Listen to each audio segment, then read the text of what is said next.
नमस्कार DS coaching class में आपका स्वागत है। आज हम पढ़ेंगे भाग पाठ भारतीय संविधान का भाग पाठ संघ और उसके राज्य क्षेत्र। संघ क्या है, राज्य क्या है, इसके बारे में हम पढ़ेंगे। ये हमारे आर्टिकल 1 से लेके 4 तक हमको बताता है संघ और उसका राज्य क्षेत्र। भाग फर्स्ट का आर्टिकल फर्स्ट भारत राज्यों का संघ होगा। तो हमारे देश का नाम और उसकी संरचना बताती है कि उसमें कहाँ गया है कि भारत अथवा इंडिया राज्यों का एक संघ होगा, एक संघ होगा। ठीक है, इसके अंदर अगर अपन पढ़ने जाएं तो सबसे पहले कि इसमें क्या कहता है।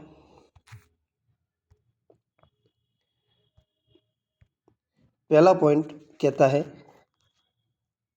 राज्य और उनके राज्य क्षेत्र वे होंगे जो पहली अनुसूची में निर्दिष्ट है। जो पहली अनुसूची में, जो फर्स्ट शेड्यूल में पहली अनुसूची में निर्दिष्ट, ठीक है। तो पहली अनुसूची के अंदर हमें बताया गया है कि राज्य कितने हैं और केंद्र शासित प्रदेश कितने हैं। तो राज्य 29 हैं और केंद्र शासित प्रदेश संघ प्रदेश है जो कि 8 है। ठीक है, उसके बाद दूसरा पॉइंट बताता गया है कि भारत के राज्य क्षेत्रों में राज्यों के राज्य क्षेत्र और पहली अनुसूची में निर्दिष्ट राज्य क्षेत्र और अन्य अर्जन किए हुए, जो हमने अर्जन किए हैं वो राज्य क्षेत्र भारत के अंतर्गत आते हैं। इसके बाद हम आर्टिकल 2 के बारे में बात करेंगे। तो 2 कहता है नए राज्यों का प्रवेश और स्थापना। अब नए राज्यों का प्रवेश और स्थापना, तो नए राज्यों का प्रवेश संसद विधि द्वारा ऐसे निबंधों और शर्तों पर जो वो ठीक समझे संघ में नए राज्यों का प्रवेश या उसकी स्थापना करवा सकता है। ठीक है, तो संसद को यह अधिकार देता है कि वह कानून बनाकर भारत के बाहर किसी क्षेत्र में भारत में शामिल हो सके, भारत के भीतर नए राज्य स्थापित कर सके। जैसे यूपी को अलग करके एक नया राज्य बनाया गया था, छत्तीसगढ़। ये कौन कर सकता है? ये संसद कर सकती है। अगर क्वेश्चन आए कि नए राज्यों की स्थापना और प्रवेश कौन करवा सकता है, तो संसद करवा सकती है। ठीक है, और जो 2A था उसको सिक्किम जो था का संघ के साथ संयुक्तकरण किया गया। तो जो सिक्किम राज्य था उसको भारत में 1975 में मिला दिया गया और 22 राज्य बना दिया, 22वां राज्य सिक्किम बना दिया गया। ठीक है, अब आर्टिकल जो 3 है वो कहता है नए राज्यों का निर्माण और सीमाओं में परिवर्तन। तो नए राज्यों का निर्माण कर सकती है। तो अब क्या कर सकती है, तो उसके बारे में अपन पढ़ेंगे। तो संसद जो है, संसद विधि द्वारा कौन कर सकती है? संसद विधि द्वारा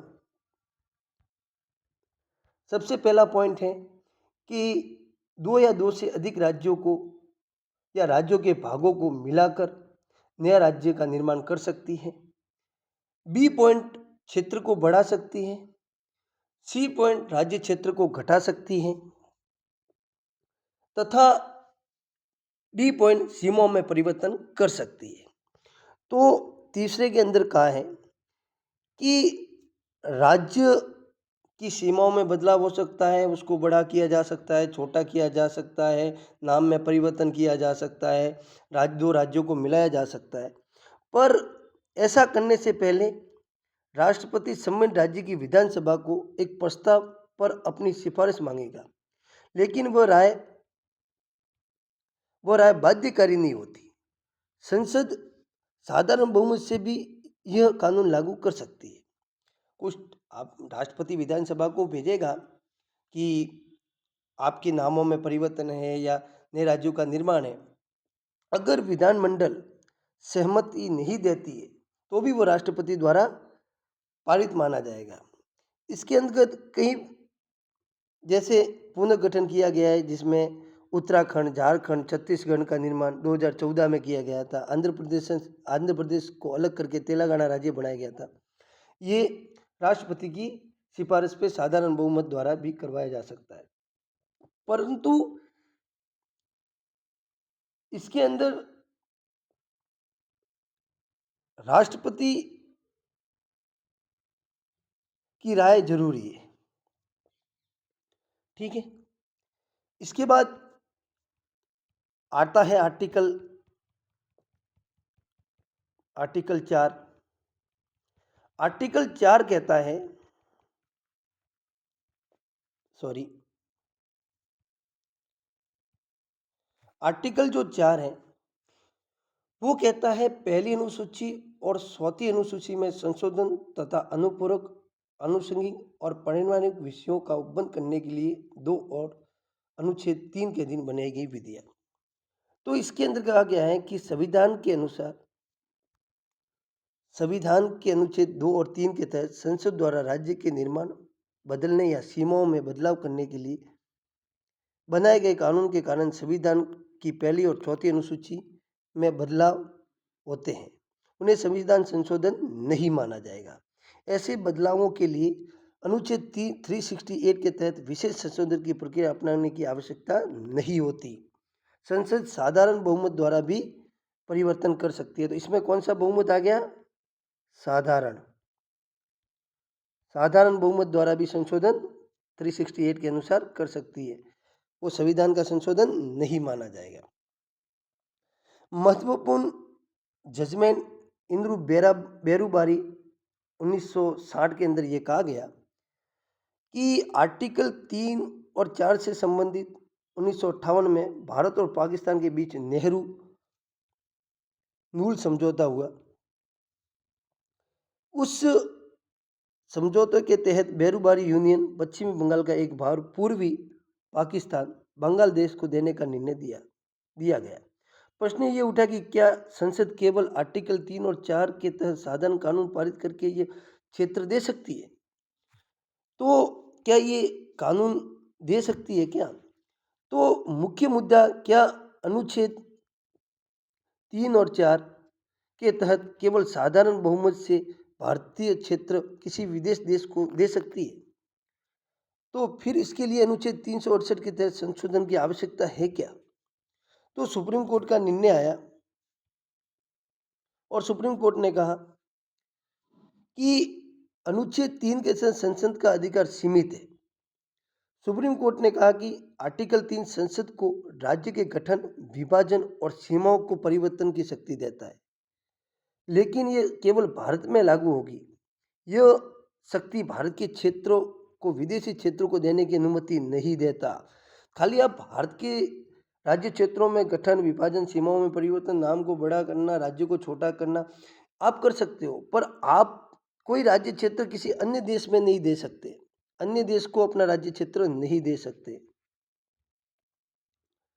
आर्टिकल 2 और 4 में केवल आंतरिक मामलों के लिए आर्टिकल 4 के संसद संविधान की अनुसूची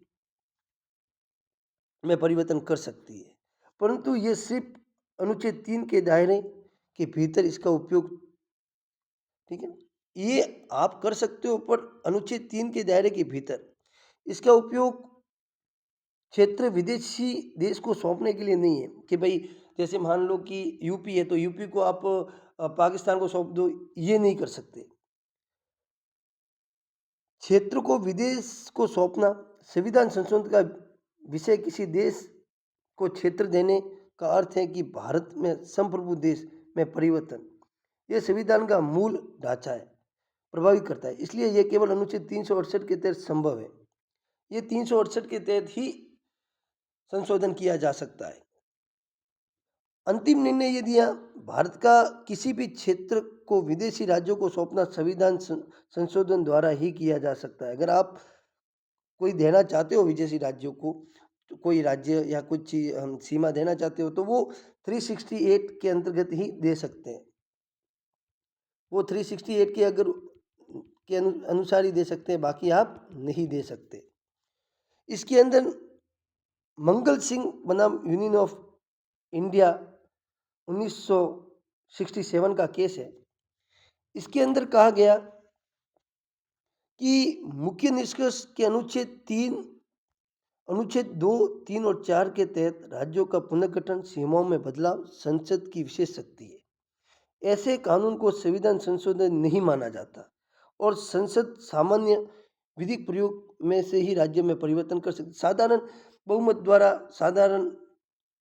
द्वारा भी उसको 368 के अंतर्गत वो संशोधन नहीं माना जाएगा और साधारण बहुमत द्वारा भी उस राज्यों में परिवर्तन कर सकती है। आई होप आपको आज की क्लास समझ में आई होगी। मिलते हैं कल। धन्यवाद।